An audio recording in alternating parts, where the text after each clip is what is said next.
Hai, Assalamualaikum warahmatullahi wabarakatuh. Saya Indah Umi Bahtiar, NIM 18081102065. Saya Hoyrul Anam, NIM 180810102026. Saya Iin Hairiatul Hasanah, NIM 180810102001. Saya Intan Permatasari, NIM 180810102028. Kami Kelompok 8 Akan mempersembahkan Business plan kami yaitu Hartaju. Martaju. Martaju. Kali ini aku mau ngenalin produk atau brand produk dari kelompok kami yaitu Martaju. Udah pada tahu belum kepanjangan dari Martaju itu apa? Nah, untuk kepanjangan dari Martaju ialah martabak manis calon menantu. Nah, jajanan manis ini merupakan jajanan tradisional, yaitu jajanan yang sudah ada sejak dulu. Namun, kelompok kami berinisiatif untuk memodifikasi jajanan ini menjadi jajanan yang hits dan kekinian, sehingga diminati oleh semua kalangan. Kelompok kami memodifikasi jajanan ini yaitu dengan martabak manis berbentuk lingkaran yang kemudian dipotong menyerupai pizza, yang kemudian di atasnya ditaburi topping-topping yang berwarna-warni dan berasa-rasa, sehingga itu menjadi ciri khas dari brand produk kami dan menjadi primadona dari semua kalangan. Oke guys, kita lanjut pada kelebihan produk yang kami buat. Di sini yang ditonjolkan adalah 3 kelebihan. Yang pertama, masalah modal. Modal yang dikeluarkan dalam menjalankan bisnis ini relatif murah karena bisnis ini masih masuk dalam kategori bisnis UKM karena modal yang relatif murah namun mampu meraup keuntungan yang lebih besar. Oke guys, kita lanjut pada kelebihan produk kami yang kedua, yaitu mengenai masalah tempat pemasaran. Nah, untuk tempat pemasarannya sendiri, kita hanya memerlukan tempat yang banyak dikunjungi oleh orang, seperti alun-alun kota, pinggir jalan, dan tempat-tempat perbelanjaan yang disukai oleh orang. Untuk kelebihan yang ketiga, produk ini banyak diminati oleh semua kalangan. Jadi mulai dari anak kecil, orang dewasa, bahkan orang lansia masih menyukai jajanan ini. Lanjut pada kualitas yang ditonjolkan dari 8 dimensi. Yang pertama, kinerja atau perform. Di sini yang ditonjolkan adalah tekstur yang lembut dan berserat kecil sehingga memiliki cita rasa yang unik dan kenikmatan yang tiada duanya.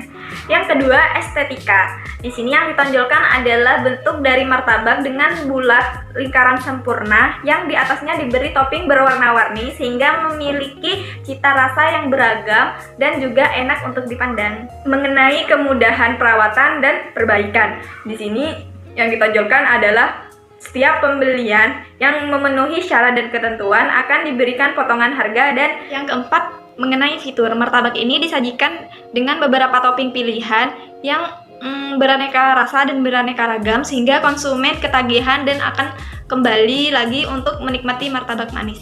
Yang kelima, mengenai keandalan. Produk ini memiliki keandalan dari segi waktu. Jadi martabak ini cocok dikonsumsi dalam keadaan cuaca dingin atau cuaca panas. Dinikmati pun enak pada saat pagi hari, malam hari, bahkan di siang hari pun produk ini masih enak untuk dinikmati. Yang keenam, tahan lama atau durability.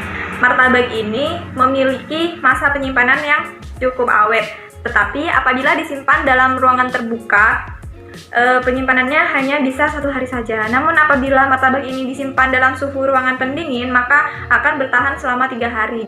Yang ketujuh, kualitas kesesuaian. Di sini konsumen diberikan kemudahan dan diberikan pilihan untuk memilih bentuk dari martabak, mulai dari bentuk yang kecil hingga sedang sampai bentuk jumbo pun juga ada. Nah, di sini juga konsumen diberikan kesempatan untuk memilih topping yang beraneka ragam sehingga sesuai dengan kualitas yang dia inginkan. Yang kedelapan, kecocokan pengguna. Sampai saat ini, martabak ini masih cocok dikonsumsi oleh semua kalangan, mulai dari anak kecil hingga orang dewasa. baik, untuk selanjutnya adalah rincian anggaran biaya bisnis. Yang pertama untuk variabel cost yang terdiri dari bahan sebesar Rp552.000. Untuk toppingnya sebesar Rp256.000. Dan untuk kemasan adalah Rp50.000. Jadi total dari variabel cost-nya adalah Rp858.000. Untuk selanjutnya adalah fixed cost, yaitu terdiri dari gerobak sebesar Rp1.000.000 dan listrik dan paket data itu sebesar Rp50.000. Dan untuk peralatan masaknya sendiri yaitu Rp1.030.000. dengan total fixed cost-nya adalah Rp2.080.000. Selanjutnya untuk biaya kualitas, yaitu anggaran biaya kualitasnya sebesar Rp300.000. Total biaya kualitasnya adalah Rp300.000. Nah, dengan total biaya bisnis yang terdiri dari penjumlahan total variable cost, total fixed cost, dan total biaya kualitas, yaitu sebesar Rp3.238.000. Baik, selanjutnya adalah rincian biaya pokok produksi per produk. Untuk rincian variable cost-nya, untuk bahan adonan, yaitu ada tepung 10 kilo itu Rp110.000, dan untuk telur 3 kilo itu Rp63.000, dan untuk gula pasirnya itu 5 kilo Rp60.000, dan untuk garamnya itu murah sekali, 1 kilonya itu Rp3.000. Nah, untuk baking powdernya itu 1 kilo Rp25.000, dan soda kuenya itu 1 kilo Rp11.000, dan untuk margarinnya itu 1 kilonya Rp30.000. Susu kental manis ini butuh 2 botol karena banyak sekali ya, itu Rp180.000 untuk harganya, dan air mineralnya itu 19 liter itu Rp20.000. Kemudian untuk perisa red velvetnya itu setengah kilonya Rp25.000. Kemudian untuk perisa pandan itu setengah kilonya Rp15.000. Dan untuk bubuk coklatnya ini lebih murah, yaitu 1 kilonya Rp10.000. Nah, jadi total bahannya itu adalah Rp552.000. Dan untuk bahan toppingnya, yang pertama adalah keju, itu 1 kilo Rp30.000. Ini kejunya pakai keju cheddar. Yang kedua adalah coklat, yang 1 kilonya itu adalah Rp20.000.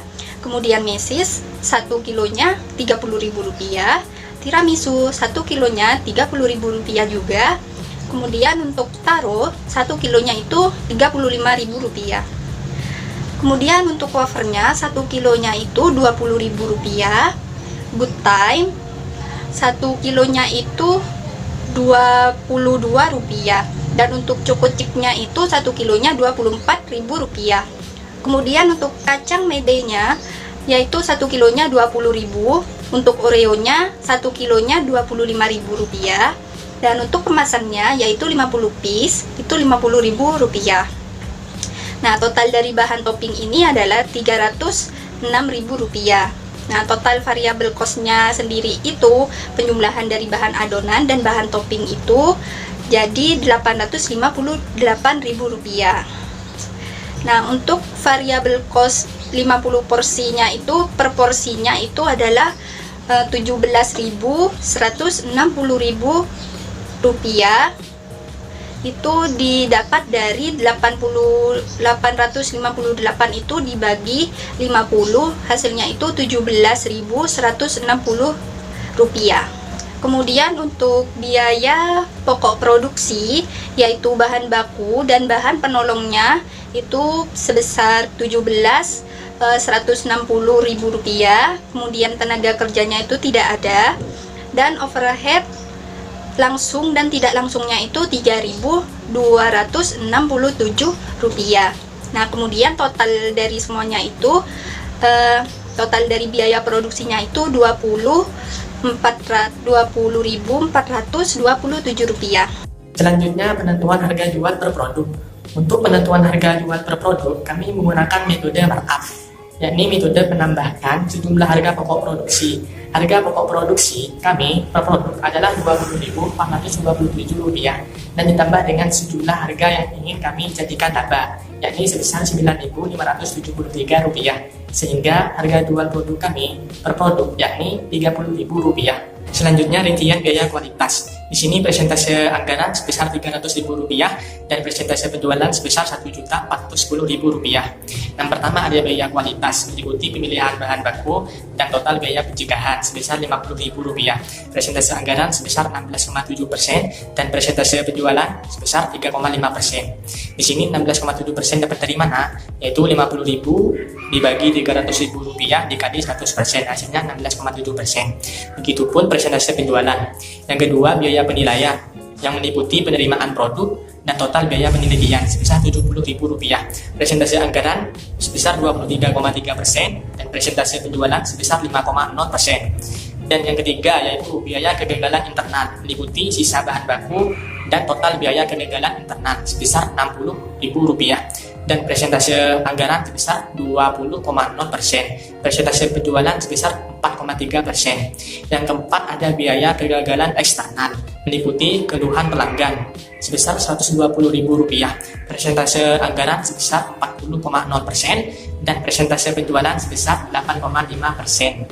Jadi biaya kualitas semua yaitu Rp300.000, presentase anggaran sebesar 100%, dan presentase penjualan sebesar 21,3%. Baik, di sini saya akan menjelaskan seberapa banyak porsi yang harus kelompok kami jual untuk mencapai titik impas atau break even point. Nah, di sini menggunakan rumus penjualan dikurangi variable cost dikurangi fixed cost sama dengan 0. Langsung aja dimasukkan ke rumusnya, yaitu harga penjualan kami 30.000 dikali seberapa banyak porsi yang akan dijual dikurangi variable cost yaitu sebesar Rp17.160 dikali seberapa banyak unit yang akan dijual, dan dikurangi fixed cost sebesar Rp2.080.000 sama dengan 0. 30.000 unit dikurangi 17.160 unit sama dengan 12.840 unit sama dengan Rp2.080.000. Nah, jumlah unit yang harus dijual oleh kelompok kami yaitu 2.080.000 dibagi dengan 12.840 menghasilkan 161,99. Kami bulatkan menjadi 162. Jadi yang harus kami jual sebanyak 162 porsi martacu sehingga mencapai titik impas atau break even point. Nah, dengan keuntungan yang diperoleh sejumlah Rp4.660.000. Selanjutnya saya akan menjelaskan keputusan apa yang kelompok kami ambil apabila ada pelanggan yang akan memesan sebanyak 500 porsi namun meminta potongan harga sebesar 15%. Nah, di sini kelompok kami menggunakan pengambilan keputusan taktis. Nah, dalam pengambilan keputusan taktis ini ada beberapa langkah yang harus dilakukan. Yang pertama yaitu menentukan masalahnya. Nah, di sini masalahnya adalah ada pelanggan yang memesan sebanyak 500 porsi namun dengan potongan harga sebesar 15%.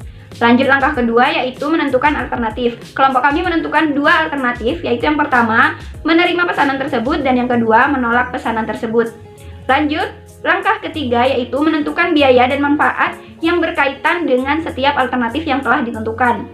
Nah, untuk alternatif yang pertama yaitu pendapatan sebesar 12.750.000, HPP-nya sebesar 10.213.000 dan laba yang diperoleh dengan potongan harga sebesar 15% tersebut yaitu 2.236.500. Untuk alternatif yang kedua tidak ada biaya apapun karena kami menolak pesanan tersebut. Langkah yang keempat yaitu menentukan total biaya dan manfaat relevan untuk setiap alternatif yang layak. Alternatif yang pertama sejumlah 2.536.500, sedangkan alternatif yang kedua yaitu 0 karena kami menolak. Jadi untuk perbedaan biayanya yaitu sebesar 2.536.500. Lanjut langkah kelima yaitu menentukan nilai faktor kualitas. Di sini ada 4 faktor yang kami pilih, yaitu yang pertama keuntungannya yang akan didapat sebesar 2.536.500. Yang kedua yaitu telah melebihi BEP dalam sekali pesanan.